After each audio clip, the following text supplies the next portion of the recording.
and welcome to this week's Maternity and Midwifery Hour. To everyone who's there, I understand we've got quite a few people from Worcester tonight, so welcome to you all. This is the 11th episode of the third series of Maternity and Midwifery Hour, and my name's Sue Macdonald, and I'm the curator for the hour and for the Maternity and Midwifery Festivals, and that's my joy to be here this evening chairing. Those of you who've watched this before will know that these sessions were designed in response to the COVID pandemic, where we really wanted to provide some continuing professional development and information for student midwives, for midwives, and for people who wanted to become midwives or who work in the maternity services to keep up to date and just keep linked in with other things that were going on. This was because obviously we couldn't have face-to-face events, which we still are trying to do, but not face-to-face. We're doing everything online. So this will be accessible in the future. So if you miss any little bits, you can catch up at a little later point. You can also share it with your colleagues and your friends and have a discussion group. And that's really good for sharing out good practice. And you are going to hear some fantastic practice this evening. So I'm really pleased that we have Steph and Helen with us this evening. Just want to say a big thank you to Matflix, who do the video streaming for the maternity experts and for the CPD and look after all the revalidation materials. So this event, as well as the maternity and midwifery festivals and all the hours, are kind of all archived. So if you want anything or any information, just go to Matflix. This is the place to get information for your assignments that you might be due. It'd be useful for student midwives, and if you happen to be trying to do your revalidation and you need some information, loads of information to be got there through. Now tonight we're going to look at continuity of care, and we have Helen Hunt and Seth Leach, both from Worcester. Here they are beside me, so welcome. And I'm just going to start and put them both on the spot, feeling a bit mean, to ask them for a moment of the week. And I'll start with Helen. So Helen, do you have a moment of the week you'd like to share with us all? In my midwifery world, the moment of the week was today, when a baby that was reluctant to feed went to the breast. That was many hours of support and help. Yeah. So a little victory there for that family. And on a personal front, my dog was bitten a couple of weeks ago and he had his stitches taken out today. Oh. So happy days for him. Yeah, those are two lovely moments to share. Thank you for that, Helen. How about Stephanie? Steph. I'm calling you Steph. Is that okay? Yeah, Steph's better. Yeah, only Stephanie when I'm in trouble. My moment of the week was yesterday morning. I received a text from one of the women that I'm caring for under the continuity model. Unfortunately, I'd missed her birth in the early hours of yesterday morning, and she sent me a lovely text saying that although she had excellent care throughout her labour, she was really gutted that I wasn't there. And I saw her this afternoon, and she said if I'd had been there, it would have been the cherry on the cake. I love the idea you're a cherry on the cake, Steph. That's lovely. Well, that's lovely. At least I hope I'm sure she felt very confident and comfortable because of the care that you'd all given, which we're going to hear more about shortly. So thank you for those moments of the week. Thank you. That's lovely. Good start to the evening. And at this point, and I don't want to be, too routine, but we always do say a few tributes to staff who are still working in the NHS, looking after people with COVID and getting better from COVID and from long COVID. And we'll send our thanks to people in intensive care, into high dependency care and the community, to say thank you for looking after the people so well. And not just the people who are sick, but their families and their friends as well. It's a big task, and people are still having to work very hard at that. Of course, we always also say a big thank you to our maternity services as well, because maternity services don't stop, and they didn't stop last March. They carried on because women and babies still need care, and it needs to be continued as much as normal. And I've personally been really so thrilled to see how midwives have coped, and not just coped, they've done fantastic things to make sure that women and babies are well cared for and looked after, even through the difficult times of having to just have partners there for certain times. I think it's been very challenging, but midwives have done fantastically. So thank you to you all as well. And thank you to all the key workers and everyone who keeps everything going at this time. We're still in the lockdown.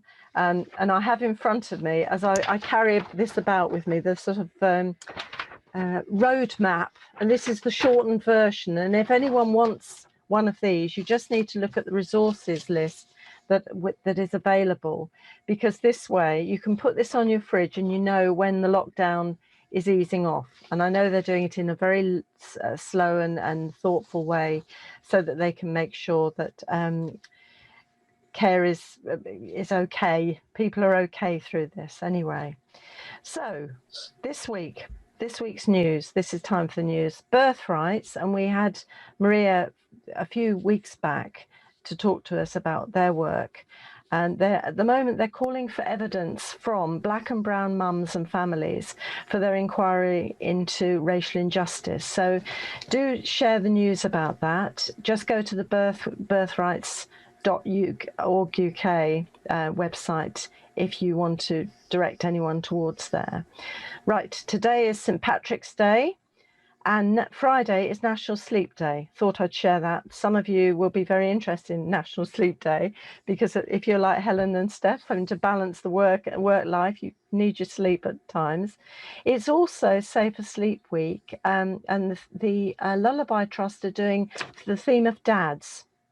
And I have to say, there are some fantastic tips online, including using car seats safely, and including this really good app that the Lullaby Trust have. And again, that's on the resources page. Okay, still it's the Marie Curie Daffodil Month this month. Okay, we're moving on to vaccinations. They're going really well. I think the number is just over 26 million who've had their first vaccination, which is fantastic. And it's really opening up, people feeling more confident and comfortable with going towards this roadmap business. Now, yesterday I was at the Rcm Education Conference, which was fantastic. And those of you members will be able to access this after the dates, and there's lots of online materials available. But I wanted to just say a big congratulations to Grace Edwards, Sally Pizarro and Carmel Lloyd, who all were awarded RCM fellowships yesterday, and that was really fantastic. More congratulations to Professor Sue Down, Sarah Noble, who's at South Warwickshire, Professor Leslie Reagan and Professor Alex Hazel, and they've all been appointed to the Health and Social Care Committee's expert panel. And that's excellent news. And we've got two fantastic midwives there who really make sure midwifery face is seen there very strongly. Also, little well done to Sheena Byram and her grandson Archie, who are walking 100 miles, not all in one day, I might add, but they're doing it in a gradual way to raise money for the midwives ambulance in Ethiopia. So a big well done to them. I'm not exactly sure how many miles they've done, but they've been working at it very hard. So have a look on the on maybe Sheena's Twitter, and you'll see where she's at with that. Okay, there's also some updated COVID resources also on that resources page. So please do check out the resources that you will have available. Okay, we're going to move on to the main meat of the evening, which is continuity of care. Now, this is something that is quite interesting in a way, because this has been talked about for a long time. It was talked about before 1994 and the Changing Childbirth Report, and I've put on the resources list Caroline Flint's work, because Caroline was one of the first people who really demonstrated the value of continuity of care for mothers and babies and families, but also for midwives, because we have to be in this match together. It is very much a partnership. And of course, with the Better Birth initiative, we've moved far more into continuity of care, and it's happening. It's happening all over the place, and we've got targets to reach, and it's doing well. So this evening was a real opportunity for us to explore continuity of care from a midwife's point of view with two fantastic midwives who are actually doing it and very busy doing it and want to share their experiences with the audience. So I'm so pleased they're with us. So I'm going to introduce, and first of all, well, in fact, I'll introduce you together. Shall I, Helen, Steph? Does that make sense? Okay. First of all, we have Helen Hunt. She came into midwifery a little bit later in life and has now been qualified for 5 years. During these 5 years, she worked on a rotation basis in the unit as newly qualified 6 months before taking on a caseload in the community setting. Once she achieved her B6, she was seconded to the alongside birth unit, preceded by another post in another community. Her heart has always been in community and midwifery, but she missed providing intrapartum care, so continuity seemed the perfect fit for her aspirations.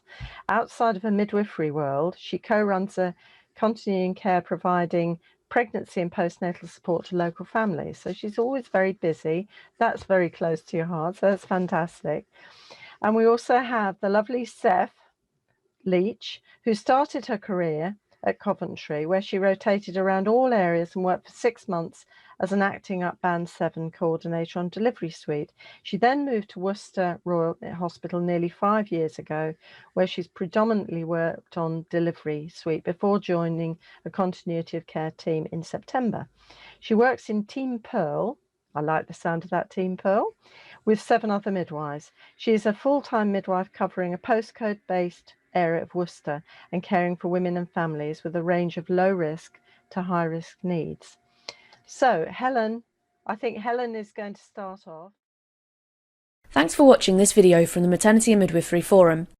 For more expert opinion and analysis, hit the button below to subscribe.